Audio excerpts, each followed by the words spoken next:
Google, une des meilleures actions en solde ou pas?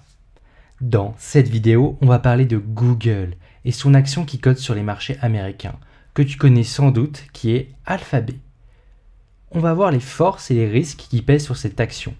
Et je vais te donner mon avis de s'il faut acheter ou non cette action dans un portefeuille de croissance long terme.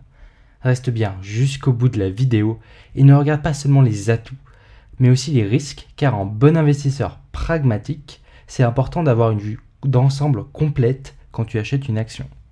Hello, c'est Guillaume, je suis ingénieur pro en finance. J'ai travaillé en banque, en fonds d'investissement à Paris et à New York. Aujourd'hui, je t'aide avec mes vidéos et mes outils à protéger et faire croître ton patrimoine. D'ailleurs, je te donne accès dans cette vidéo à un outil gratuit de gestion de portefeuille. Google, tu le sais bien, tu utilises un de ses services en ce moment sur YouTube. C'est à lui tout seul la plus grande partie visitée d'Internet. Avec aussi son moteur de recherche, ses téléphones et son système Android. Et bien sûr, les datas des utilisateurs qu'il monétise. Aujourd'hui, Android c'est 75% du marché des téléphones. C'est juste un quasi-monopole. Seul Apple tient face à ce géant. Donc, Google est sans conteste le numéro 1 dans de nombreux domaines, de la recherche sur Internet, des navigateurs avec Chrome, de la vidéo avec YouTube, et bien sûr, c'est aussi le leader mondial du smartphone avec Android. Côté publicité sur YouTube, Google arrive à générer des revenus auprès des créateurs de contenu, notamment grâce à PMax, Performance Max, et ses nouvelles fonctionnalités sorties en juillet, et récemment avec son nouveau type de publicité Short, que YouTube a mis en place ce mois de septembre et qui commence à générer des revenus. Au passage, quand je vois certaines pubs mensongères qui passent sur mes vidéos, je suis assez choqué. S'il te plaît, ne tombe pas dans le panneau de certaines publicités qui te promettent avec leur solution miracle de faire de l'argent sans argent au départ, rapidement, facilement et sans risque. De l'autre côté, moi aujourd'hui, je te précise que je ne peux pas monétiser ma chaîne à date. Donc je ne bénéficie pas de ces publicités. Et que si je le fais un jour, il n'y aura pas de promesse magique, mais du pragmatisme. Si tu aimes ce que je fais et que tu veux m'encourager, en un clic, abonne-toi, si ce n'est pas déjà fait bien sûr. Allez, on continue avec les opportunités de Google.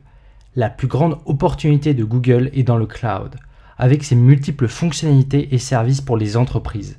Cependant, elle fait face au leader mondial du secteur tech.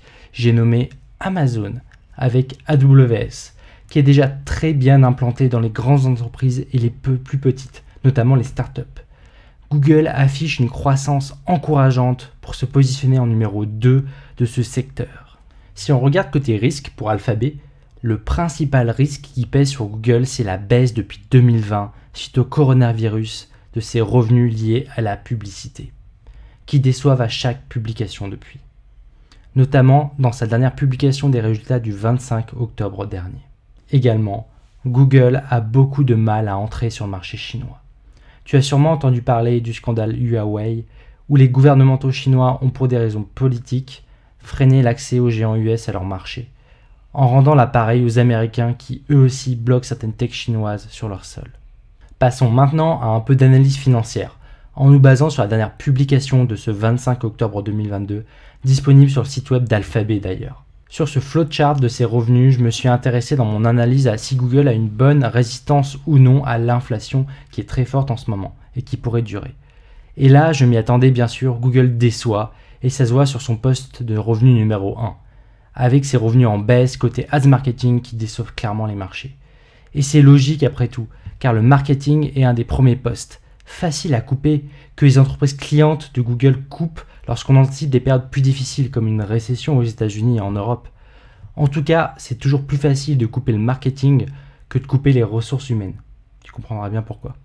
Côté dette, elles sont stables malgré une période difficile, je n'ai rien à relever sur ce sujet. Côté dividende, Google n'en verse pas. Peut-être qu'un jour elle en verserait, on pourra l'analyser à ce moment-là. Si on regarde maintenant le PE de Google. Alors, petit rappel, tu peux voir le PE ou PER comme un indicateur du nombre d'années en bénéfice qu'il faudrait à l'entreprise pour repayer sa capitalisation boursière. Ça nous indique si le prix de son action est cher ou pas à date par rapport à l'argent qu'elle génère. Si je prends des hypothèses très conservatrices, pour fin Q4, j'obtiens un PE horizon 31 décembre 2022 à 19,6. et un PE horizon 31 décembre 2023, pas mieux à 19. Dans un contexte de rendement obligataire peu risqué, entre 4% et 5% de rémunération annuelle, Google peut paraître cher si on ne prend pas en compte son potentiel de croissance à un horizon plus lointain, supérieur à 1 an, et à ce moment-là, on arrive avec un PE horizon fin 2024 et fin 2025 autour de 12 et 14. Et à ce moment-là, on pourrait dire que c'est une aubaine pour une action de type croissance. Bon, allez, j'ai assez fait durer le suspense. Mon avis personnel est à l'achat sur Google.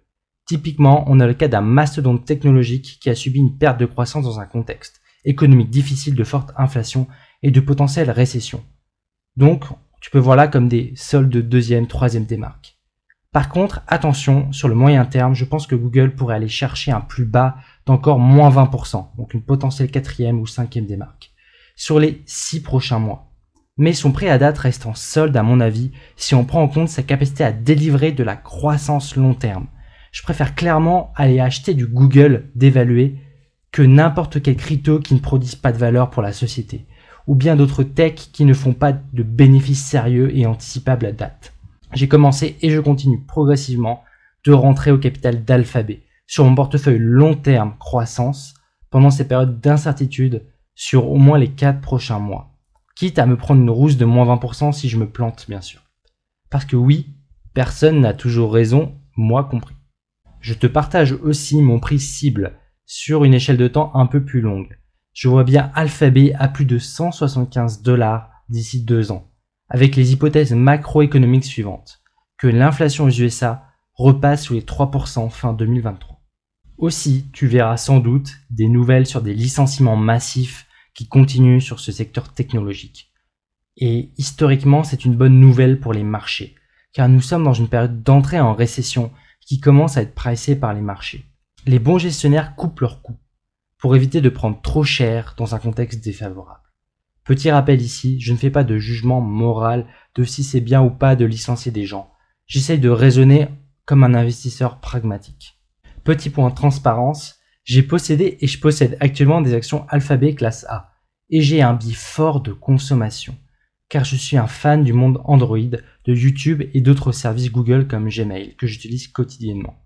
Je précise ça car tu auras aussi une image de mon état d'esprit, sachant que je fais de mon mieux pour rester le plus pragmatique possible quand il s'agit de mes investissements.